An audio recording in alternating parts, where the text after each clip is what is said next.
ఊళ్ళోకి పోలీసులు రాబోయారు కదండి, అప్పుడు బెమ్మన్న గారు ఊరు పొలిమేరల్లోకి వచ్చే ఆగక్కడ అనేసరికి కాకి బట్టలు తడిసిపోయాయండి.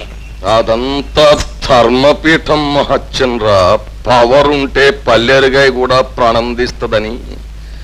అసలు ఆ ధర్మపీఠం మీద నేను కూర్చున్నా ప్రజలు అగ్గగ్గలాడిపోతారు.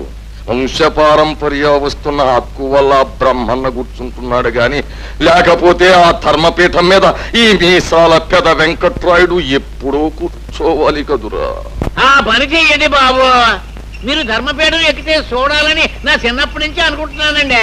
అప్పుడు నేను గొరిగినా మీరు గొరిగించుకున్నా అందంగా ఉంటదండి. ఆ ముచ్చట ఎంతసేపు తీరద్దులేరా, టైం వచ్చేస్తుంది. అయ్యా అసలు ఆ బ్రహ్మన్న కంటే ఏ విషయంలో మనం తక్కువ?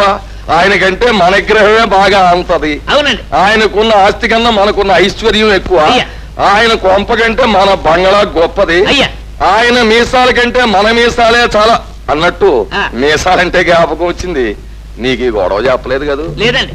మొన్న పళ్ళ విషయంలోంచి మొక్క తోటలోకి ఇలా ఎక్కుతున్నాను రా, సర్రని ఎదురొచ్చేది నల్లదోషం. ఏటా అని అలా నిలబడ్డాను. అది నిలబడి పడగెత్తింది. దాన్ని నేను చూశాను, అది నన్ను చూసింది. అప్పుడు ఒకటే మాట అంది, మీసాల పెద వెంకట్రాయుడు గారు, నా నెత్తి మీద ఉన్న కృష్ణపాదాల కంటే మీ మూతిని ఉన్న మీసాలే చాలా గొప్పగా ఉన్నాయి. ఆనందంగా వెళ్ళిపోయింది. అయ్యో బాబోయ్, తమరు మీసాలుగా పవర్ ఉందని నేను ఎప్పుడో చెప్పాను కదండి. మరి అదేటండి, మీ మీసం చూస్తే ఆస్పాదం నిలబడింది అంటున్నారా? మీరు రోడ్డు అంటే వెళ్తుంటే ఒకరు నిలబడరేటండి. అది వాళ్ళ కర్మ, మనం ఏం చేయలేం. ఆ బెమ్మన్ గారు రోడ్డు అంటే వెళ్తుంటే టపిమని లేచి నిలబడతారండి. నేను నిలబడను. స్వయంగా ఆయన వచ్చినా మీరు లేవరండి. నేను లేవను. అంటే ఆయన పలకరించినా మీరు పలకను. అంటే మరి ఆయన కళ్ళు చేస్తానండి. నేను భయపడను. రాయుడు, నమస్కారం బ్రహ్మన్న గారు. మొట్టమొదటిసారిగా మన గ్రామంలోనికి పోలీసులు ప్రవేశించడానికి ప్రయత్నించారు. మన గ్రామంలోకి నేరస్తుడు ప్రవేశించాడని, ఆ నేరస్తుడికి మన గ్రామస్తులే ఆశ్రయం ఇచ్చారని నింద వేశారు. అదే వాస్తవమైతే క్షమించరాని నేరమని మీ బంధువులకు, సంబంధితులకు, ఆశ్రితులకు తెలియజేయండి. బాబా, బెమ్మన్ గారు వస్తే కాలు మీద కాలేసి కూకుంటానన్నారు. మరి సరిద్దరు వచ్చిన వాళ్ళకి ఇలాగ ఒగిపోతున్నారేంటి? సరేలేరా, అది ధర్మపీఠం తాలూకు మహత్యం. ఆ పీఠం మీద నేను కూర్చున్నా బ్రహ్మన్న గారు నన్ను చూసి అలాగే వణికిపోతారు. అయ్యా శుభవార్త, శుభవార్త. నీ అమ్మగడు మాట నా తెలికేసేసారా బాబు? ఉలిక్కిపడ్డానండి. మనకి ఎప్పుడు అశుభవార్తలే కదా, ఈ శుభవార్త ఏంటా అని అదిరిపడ్డానండి. అంతేనా? నాకు చెవులు అనవసరం అనుకున్నావా యాదవా? పోతే పోయించని శాస్త్రి, ఈ చెవిరే శుభవార్త. మరేం లేదు, ఈ వార్త ఒక్క పర్యాయం తిలకించండి. ఏమిటి? కడపకు 30 మైళ్ళ దూరంలో బస్సు దోపిడీ, 50,000 నగల చోరీ జరిగింది. అసలు ఈ ముదనష్టపోతకి నాకు ఏమిటయా సంబంధం? ఇది ముదనష్టం కాదండి, ఇది మీకు అష్టైశ్వర్యాల్ని సమకూర్చేటటువంటి వార్త. మీ చేనేత పరిశ్రమ మూతపడి ఆదాయం పోయిందని మీరు బాధపడిపోతున్నారు కాబట్టి ఒక మంచి ఆలోచన చేసుకొచ్చాను. మంచి ఆలోచన. ఏమిటది? మీకెలాగూ బస్సులున్నాయి కాబట్టి యాత్రా స్పెషల్ అని ఓ ట్రిప్ వేయించండి. చుట్టుపక్కల ఊళ్ళలో బాగా డబ్బున్న ఆడవాళ్ళందరినీ ఆకర్షించమనండి. మధ్యలో మన మనుషులే పెట్టి బస్సు దోపిడీ జరిపించండి. అధమపక్షం 1,00,000 రూపాయలన్నా గిట్టుబాటు అవుతాయి. ఎలా ఉందా ఇది మంత్రి? ఏం బాగోలేదండి. యాత్రా పెసలు అంటే ఎవరెక్కుతారండి? ఎదవ ముండలు తప్ప.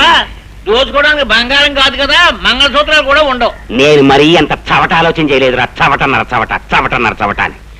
భద్రాచలంలో సీతారాముల కళ్యాణం జరుగుతోంది. అక్కడికి తీసుకువెడతాము అంటే ఆడవాళ్ళంతా ఎగబడి వస్తారు. ఇది చక్కగా ఉందండి, సమ్మగాను, సమ్మర్ క్రాప్ లేక. ఇదిగో ఏసై బస్సు, మంచి ముహూర్తం పెట్టు. అలాగే. డ్రైవర్ బస్సు ఎంతసేపులో బయలుదేరితే? ఎంతసేపులో బయలుదేరా? టైం అయిపోయింది. రావాలి.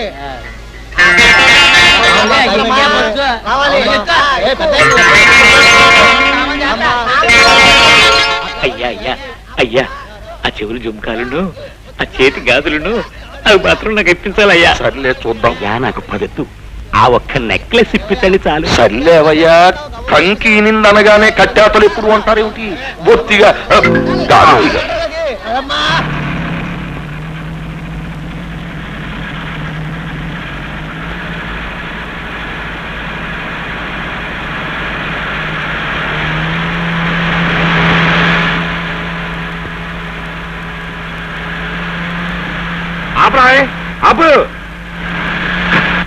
ఇది యాత్రా స్పెషల్ బస్ అండి. అయితే మాత్రం మా దగ్గర రాత్రి టౌన్ లో దిగి పొద్దున్న సిటీ బస్ లో తిరిగి వస్తున్నాయి. అలాగైతే రండి సార్.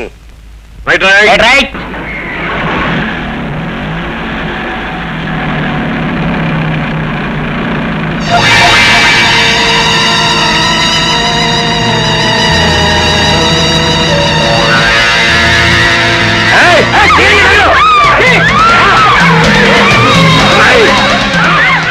ఎవరా మీరు ఈ పుల్ల బస్ లో దొక్కున్నారు అనుకుంటున్నారా?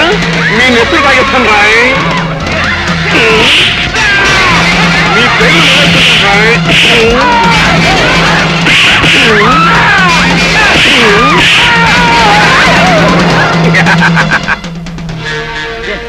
బాబేమో దోచుకు రమ్మన్నాడు, కొడుకేమో వాయించేస్తున్నాడు. మనసు మార్చుకున్నారేమో. పాదండి పోదాం. తిరిగి పందలు మన దెబ్బగా తోకలు ముడుచుకు పారిపోతున్నారు.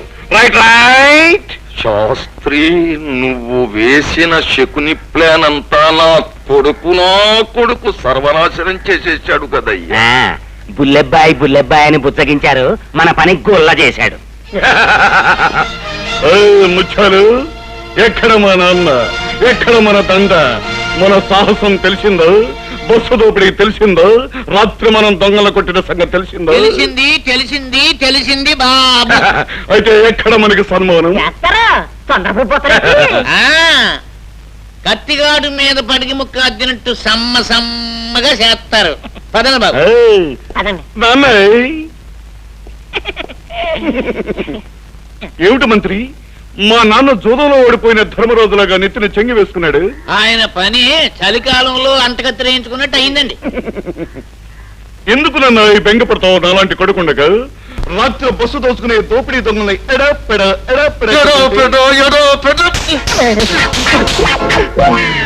రాజ్యమంత్రి, ఏమిటి మా నాన్న సన్మానించకుండా అవమానిస్తాడు? ఆ బస్సు దోచుకోమని చెప్పింది స్వయానా మీ నాన్నగారే గనక. ముదనష్టపాడికి ఏం జరిగిందో చూడవయ్యా శాస్త్రి. వాతమో పిత్తమో కపాల మోక్షమో పరీక్షిస్తా. అదేం కాదండి బాబు, నరాల బలీనత. నరమ్స్ వీక్నెస్.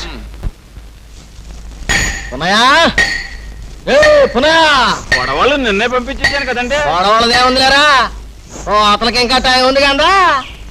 ఏటండి అట్టా చూస్తున్నారా? నీ కూతుళ్ళు అదే కత్తి సుత్తి ఆపట్టో లేదా అని చూస్తున్నాను. అదిరిపడ్డాను కదా. వారిని అబ్బా అసలు ఎందుకు వచ్చా చెప్పవాయ్. గొడవళ్ళ తాలూకు డబ్బులు ఇచ్చిపోదామని వచ్చారా? వచ్చానే వారిని అబ్బా సుబ్బారావు కట్టుకున్న పెళ్ళని పిలిచండి. ఏంటో పిలుపు. నీ నోరు నీ దగ్గర ఉండకపోతే మా చేతులు మా దగ్గర ఉండవు. నీ కళ్ళజోడు పీకి కాలువలో పడేస్తాం. నీ సిలుకు చొక్కా విప్పి సూర్లో పెట్టేస్తాం. ఇదేమన్నా మర్యాద అవుతుంట్రా పున్నయ్య? ఏదో పట్ట వెళ్తున్నారు కదా, ఇంట్లో అందమైన ఆడపిల్లలు ఉన్నారు కదా, వాళ్ళకి అత్తరు గుడ్డో రవి గుడ్డో అవసరం అవ్వకపోద్దా? కనుక్కొని కొనుక్కొచ్చిద్దాం కదా అని నేను వస్తే. నువ్వెవడానికి నీకే అవసరం మాదిరి గుడ్డు తేటానికి? పిచ్చి పిచ్చి వేషాలేసావంటే నీ డొక్క నీ డోలు పెట్టేస్తాం, నీ పీక పిసిగేస్తాం, నీ తాట వచ్చేస్తాం. పొద్దున్నే ఎరక్కపోయి వచ్చి లేడీసుల చేతులు అగుమానాలు పాలైపోయినాను. చీని అమ్మ బతుకు. నిన్ను ఇంకా ఉంటే ఇంకా తింటా.